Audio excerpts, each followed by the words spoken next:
The crystal chandelier above the dining table had barely stopped swaying when everyone heard the sharp scrape of a chair against the marble floor. Valentina Cross had just lowered herself into the most honored seat at the table, the chair that had belonged to her husband's late wife, the chair nobody in the family had touched since the funeral. She smiled as though she had every right to be there, smoothing the fabric of her ivory dress while the room fell strangely silent. Across the table, 19-year-old Mara Bennett froze with a serving spoon in her hand. But before anyone could speak, an 82-year-old woman slowly rose from her chair at the head of the table, her silver hair perfectly arranged, her trembling hand gripping the edge for support. Everyone expected Grandma Beatrice to remain silent, as she had done through months of family tension. Instead, her voice cut through the room with startling strength. "Get up." Valentina's smile disappeared. "If you believe in kindness, second chances, and the idea that every person deserves to be treated with dignity, please take a moment to like this video, share it with someone who needs a little hope, and subscribe to Kindness Corner. And tell us in the comments where you're watching from. Your support helps us bring more emotional stories like this to people around the world." Mara had never imagined that one chair could carry so much pain. Her mother, Elise, had died 8 months earlier after a long illness, leaving behind a family that looked perfect from the outside but was quietly falling apart. Elise had been the person who remembered everyone's birthdays, brought soup when someone was sick, and made sure Mara never felt alone. Her father, Gideon, had struggled terribly after losing her. For months, the house had remained almost untouched. Elise's book stayed on the nightstand, her favorite blue mug remained beside the kitchen sink, and the chair at the dining table became almost sacred. Then Valentina entered their lives. She was beautiful, confident, sophisticated, and completely comfortable around wealth.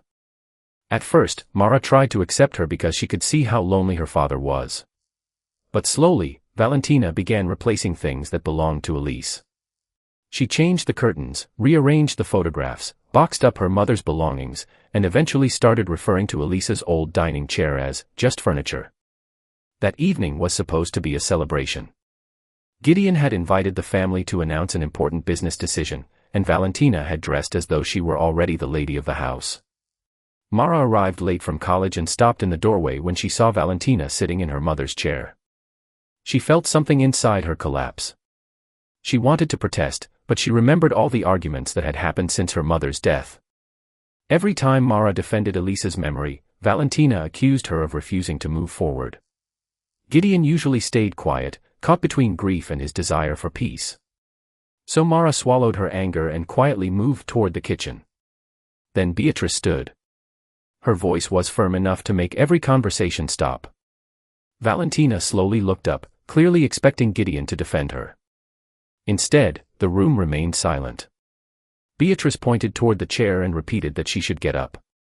Valentina laughed nervously and asked whether the family was seriously going to make an issue out of a chair.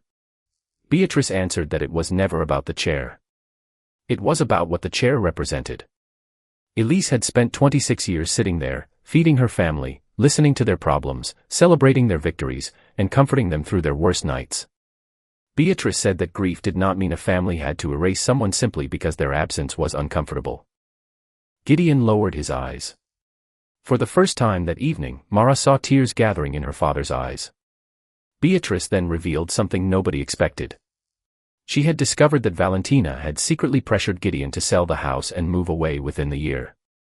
She had also learned that several of Elise's belongings had already been sent to storage without Mara's knowledge. Valentina tried to explain that she was simply helping Gideon start over, but Beatrice stopped her. She said starting over did not require destroying everything that came before.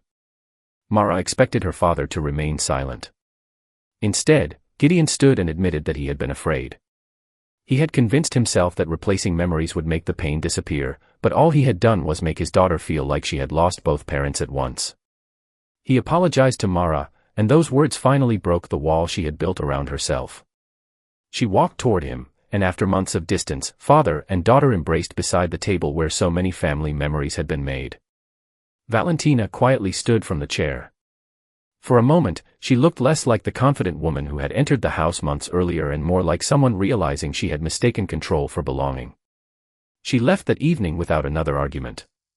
Gideon did not chase her. The following morning, something beautiful happened. Gideon opened the storage room and brought Elisa's boxes back into the house. Mara helped him arrange the photographs. Beatrice placed fresh flowers beside the old dining chair, and nobody sat in it. Not because Elise still owned a piece of furniture, but because the family finally understood that remembering someone was not the same as refusing to heal. Weeks later, Gideon repaired the chair and invited everyone to dinner. This time, Mara sat beside her father, and Beatrice smiled from the head of the table. The empty chair remained between them, holding a simple bouquet of Elisa's favorite flowers. Nobody spoke about replacing Elise anymore. They spoke about carrying her love forward. If this story touched your heart, please like the video, share it with someone who understands the pain of losing someone you love, and subscribe to Kindness Corner for more stories about forgiveness, courage, and second chances.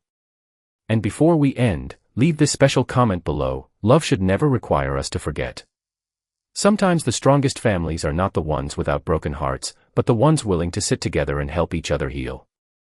Beatrice taught them that night that a chair can be replaced, a house can be changed, and life can begin again, but love should never be erased just to make someone else comfortable.